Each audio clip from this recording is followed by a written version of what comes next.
playing the Flash. Grant right there. This is his agent. Breaking news. Beer pong buddy. Yo, hey man. Sorry for that. We couldn't have this one. Yeah, you know what? We had fun. You're wearing the wrong shirt. No, I'm wearing the right shirt. It's so confusing. Yeah, I know it's confusing. I know it's confusing. What's going on?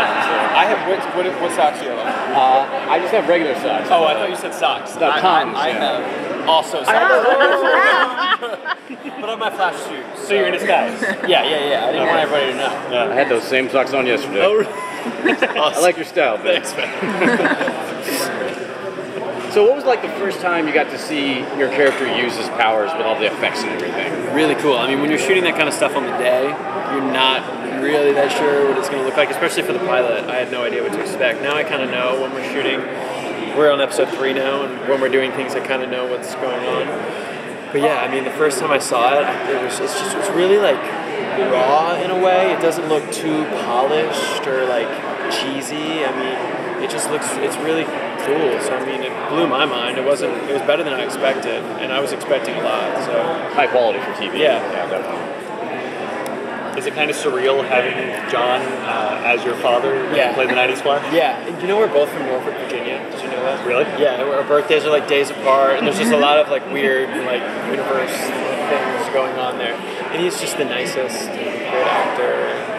Yeah, I mean our scene in the pilot was my favorite to shoot, so I love having him. Since you studied musical theater, and we're in West Side Story, what was the transition like going into television and special effects?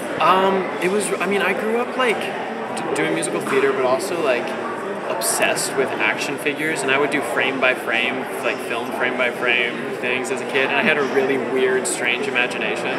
So this is kind of translating to that now with the green screen stuff, and it's all you can use is your imagination when nothing's happening around you, and you just kind of have to accept that you're pretending to be the fastest man alive.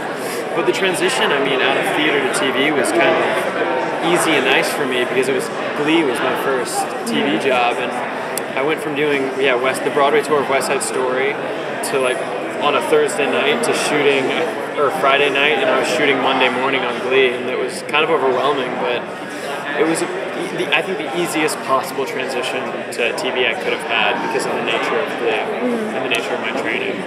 So you have a pretty physical role now. Yeah. Heck, you were in a coma and woke up with abs. Yes, so, so how are you preparing for that? Probably a little different than your workout routine for Glee, I'm imagining. Yeah, I didn't really have a workout routine for Glee, so it's. I mean, I've always been pretty active, and I'm naturally a thin.